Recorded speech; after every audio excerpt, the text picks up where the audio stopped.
Hello, Spanish students. I'm happy to see you again today, and we are getting ready to do Chapter 2 in Easy Step-by-Step Spanish. So hopefully you have your book open to page 14, and we're going to continue working through. Today's a grammar lesson, which maybe can be a little bit confusing, but I'm hoping to make it as clear as I can. And you'll have to do some work in your exercises and practice these things, but if you can just remember some of these basic things, you'll be able to speak much more fluently in Spanish if you just know these few things of the verb to be in Spanish and your subject pronoun. So that's what we're going to work on in Chapter 2. So your book is open to page 14, and we're going to talk today about subject pronouns. Subject pronouns in Spanish, there are two forms for the word you.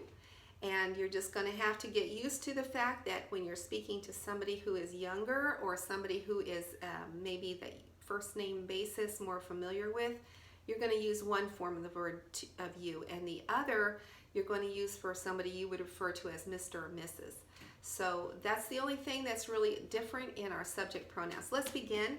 And the subject pronoun for I in Spanish is the word yo.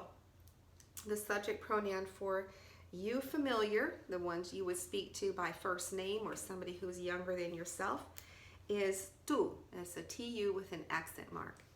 And then the subject pronoun for he is él, accent mark on the e, because if you don't have the accent mark on that one, it will mean the. So él is he. Ella is she, and then you have the formal you, which is usted, and that is the one that you would use when meeting people for the first time or someone you would refer to as Mr. or Mrs. And if you're not familiar with them, this is the safest one to go with all the time. So use usted often unless you're very familiar with the person. And then the plural form of the subject pronouns goes to we, and that would be nosotros. There's four forms of the word we in Spanish, or two forms. It's nosotros or nosotras, masculine or feminine. And then they is ellos. It's the masculine form of they, and it's you use the form ellas if it's feminine. And if you're talking about a mixed group of people that involves men and women, and you're saying they, you always go with the masculine plural form. So you say ellos if it's a mixed group, and you only say ellas if it's just a group of women. And then you plural, and sometimes in New Jersey we say the word yous, right? So ustedes is you plural. So those are the subject pronouns that we use. There is no pronoun for the word it in Spanish. There's only he or she. There's no substitute for the word it. All right, so those are, I need you to learn those because those are really important to use when you're composing sentences and trying to communicate something. You need to know your subject pronouns. So it's yo, tú, él, ella, usted, nosotros, ellos, ellas, and ustedes. And you notice that I skipped one word in there, the vosotros, because that word is more of a formal Spanish, kind of the English equivalent would be thou, and we just don't use that very much, and it's not used very much in normal Spanish, so I'm just not going to teach you that one. Okay? All right, so now we're going on page 15 to the verb estar. Estar means to be. It simply is I am, you are, he is, that's the verb. In Spanish, there's two verbs that are translated to be. And the first one here is the verb estar. And they're going to tell you right now the situations where you would use this one, and then there's some situations that you're going to have to use the other one. So let's start with this one, estar, to be. The way you conjugate this verb is if I'm going to say I am, I would say yo estoy. If I'm going to say you are, you familiar, it'd be tú estás. And if I'm going to say he is, it's él está. She is, ella está. And you formal are, usted está. And then go to the plural side to say we are, it's nosotros estamos. To say they are, masculine, it's ellos están. To say feminine, they are feminine group, ellas están. And to say use all, ustedes están. So there's really only 5 forms of the verb estar you need to know. Yo estoy, tú estás, él está, nosotros estamos, ellos están. And I didn't say all the pronouns there, but those are the 5 forms of the verb estar. If you learn those 5, and just remember that for the en form you also have ella and usted, and for the ellos form you also have ellas and ustedes. So just to learn those 5 forms and be able to tack them on with the pronouns would be very helpful to you. So when do we use the verb estar? Well, we always use the verb estar when we're talking about location. So to say I am at home, yo estoy en casa. And that's a given no matter any other thing, location trumps anything else, and so you use it to express location. So here's some example sentences they give you in the book on page 15. I am in class, yo estoy en la clase. We are in the car, nosotros estamos en el carro. The restaurant is in the city, el restaurante está en la ciudad. They are in the bathroom, ellas están en el baño. And are you in the hospital? ¿Estás tú en el hospital? You notice that there's when we say are you somewhere, you just put the verb, starting the verb, and that starts your sentence off.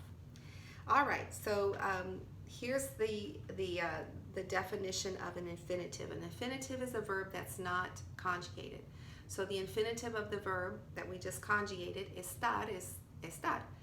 If you conjugate it, you're going to drop the AR off of it and you're going to add your endings. Estoy, estás, está, estamos, están. So that's how you conjugate a verb. You drop the last ending off. Now, in Spanish, there's only 3 options for your infinitive ending. You're only going to have an AR verb, an ER verb, and an IR verb. So this is an AR verb. You drop the AR and add your endings to it to conjugate it. So you use estar with location, always with location. You can always use it with something that is changeable, like a temporary condition. So if you're talking about your health and you want to say, I'm fine today, I'm fine, thank you, estoy bien, gracias. She is sick. Ella está enferma. The doctors are sick. Los doctores están enfermos. How are you? You plural. ¿Cómo están ustedes? And we are well. Estamos bien. We are fine or we are well. You also use it for mood, something that's changeable. And so to be happy, to be tired, to be sad, to be angry, to be in a good mood, to be in a bad mood, all those circumstances, you use the verb estar with that. So let's look at some samples they gave you here on page 16. All right, the girl is happy. La muchacha está contenta. I am happy. Estoy feliz. The men are tired. Los hombres están cansados. We are happy. Estamos alegres. Are you angry? ¿Estás enojado? All right, so you don't have to put the pronoun. If you've conjugated the verb, remember the verb communicates the pronoun when you're conjugated, except for the él, ella, and ustedes, but sometimes just in the context it's in there. So you don't always have to put yo in front of a conjugated verb to say I am something. You can say yo estoy contenta, I am happy, or you can just say estoy contenta. Doesn't matter because both estoy only means I am. So you don't have to put the pronoun in. You can if you want, but you don't have to. Estar is also used to communicate personal opinions in terms of your taste or appearance. So estar is used with food, the English equivalent to taste or tastes, and it's used with appearance, the English equivalent of something looks like this. So the food is good or the meal tastes well. La comida está buena. The fish is delicious. El pescado está delicioso. The soup is tasty. La sopa está sabrosa. And she is beautiful today, or she is pretty today. Ella está hermosa hoy. And he is handsome today. The idea is he's handsome, particularly today looks very handsome. You would say, él está guapo. Remember that estar is used with something that's more changeable, all right? Okay, and then we have to go over on page 17 some interrogative words. How do you say, remember you're going to start with an upside down question mark when you're doing an interrogative sentence, and then you're going to put a right side up question mark at the end of the sentence. So all by itself, how is como, and where is donde, and quién is who. And adverbs of location, aquí or acá means here, allí or allá means there. And then some adjectives that you're going to use. And the reason they're teaching you these is they want you to put some sentences together and be able to just figure out how to put these sentences so that you can actually make a whole thought together. So happy is alegre, bonito is pretty, bueno is good, cansado is tired, contento is happy or content, delicioso, delicious, enfermo is sick, enojado is angry, feliz is happy, guapo is beautiful or handsome, hermoso is beautiful or handsome, lindo is pretty, and sabroso is delicious. Now all of these adjectives that they've given you here are, if they end in O, they're in the masculine form. And remember that if you're using these adjectives to conjugate a verb that is feminine, you have to turn it into a feminine form of an adjective. So bonito would go to bonita, bueno would go to buena. And if it ends in an E, then you don't change it by gender. You only change it from singular to plural. Okay? So then you have some exercises here for you to go through, exercise 2.1 and 2.2. And you're going to be using your sentences, putting them together with the verb estar and then some adjectives. So that's a good exercise. So you remember to check it at the end of the book to make sure that you've done it right so that you can learn the right way and not the wrong way. All right, we're going to go on now to the next verb, which is also means to be. And this verb is used for more of a permanent characteristic. So if you're going to talk about somebody whose occupation is a student or a teacher or a lawyer, you would use this verb ser, because that one communicates something that's more permanent for that person, that characterizes them. All right, so the English verb ser also is translated to be. And remember that anytime, even if something is permanently located somewhere, it's always estar, because location always goes with estar. How do you conjugate the verb ser?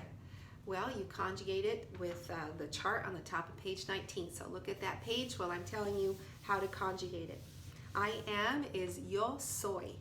You are is tú eres.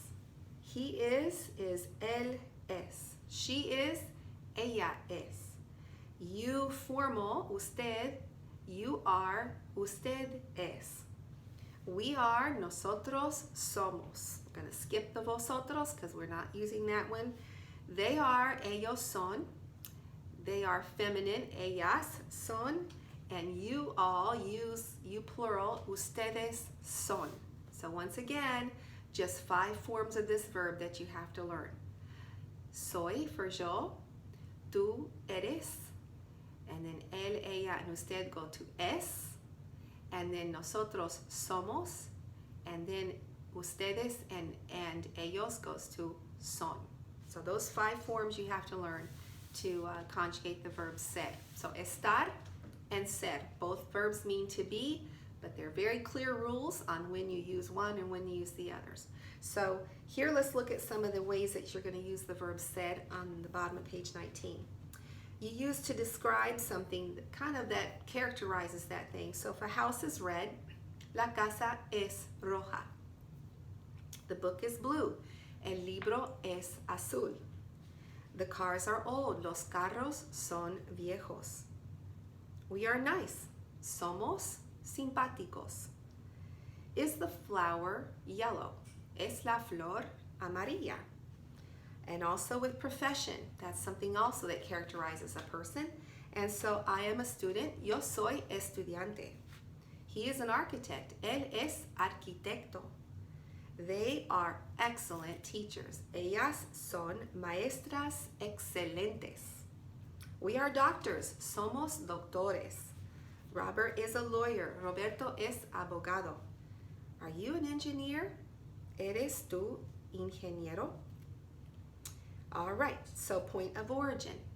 Where you're from is also something that would characterize you. So you use the word de, which means from. From where are you? ¿De dónde es usted? Or where are you all from? ¿De dónde son ustedes? I'm from New York. Yo soy de Nueva York.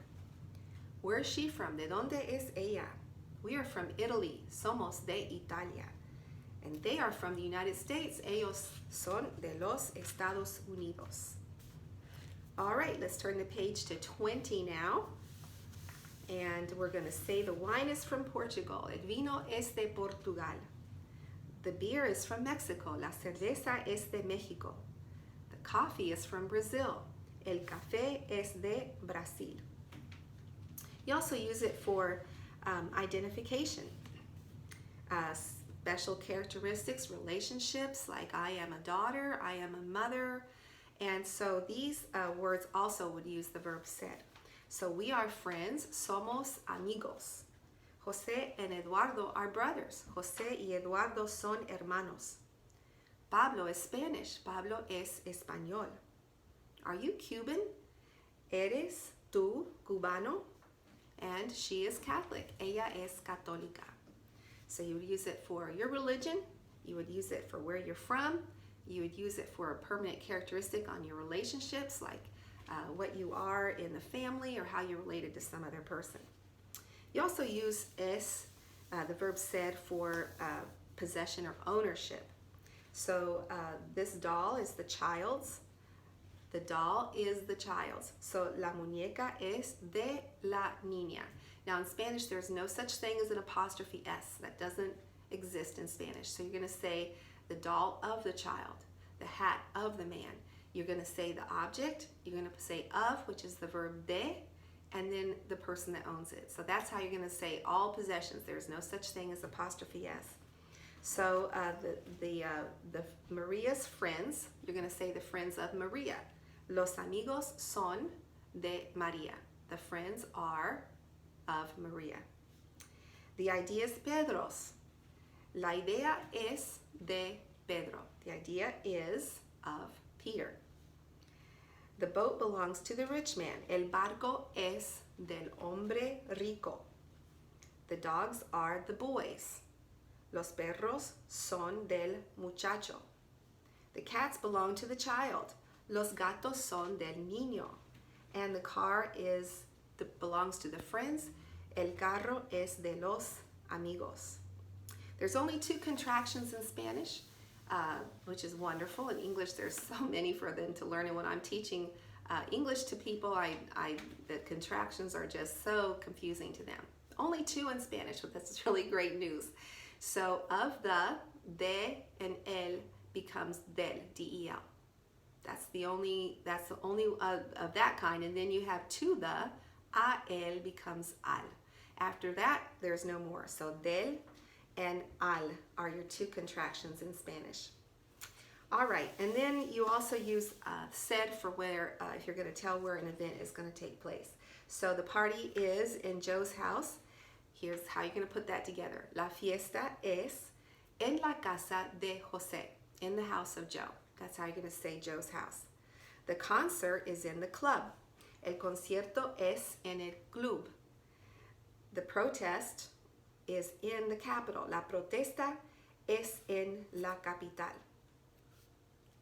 All right, then you're going to do exercises 2-3 and 2-4 using all of this that we've done so far. And the last thing I want to look at today is reading comprehension. And I'm going to read you the first paragraph here, and I'll tell you what that means. What I would like for you to do is translate the second paragraph for me and translate it into English. So we'll do the first one together, and then you can do the second one and translate it, which is a good activity. Not too much to do, I hope. So this is entitled La Casa, which means the house. Mi casa es vieja y grande, con muchas ventanas. My house is old and big with many windows. Las cortinas en toda la casa son gruesas. The curtains in the whole house are thick. Las paredes del interior de la casa son blancas, el exterior es gris. The interior walls of the house are white, the exterior walls are gray. El patio es bonito con flores todavía. The patio is pretty and still has flowers. Un espejo antiguo y una mesa de madera fina están en el vestíbulo. An old or an antique mirror and a wood table that's very fine, very nice, is in the vestibule. El comedor es sencillo con una mesa y 6 sillas. The dining room is simple with a table and 6 chairs. La alfombra es roja y azul marino. The rug is red and navy blue. La cocina es amplia con paredes amarillas y gabinetes blancos.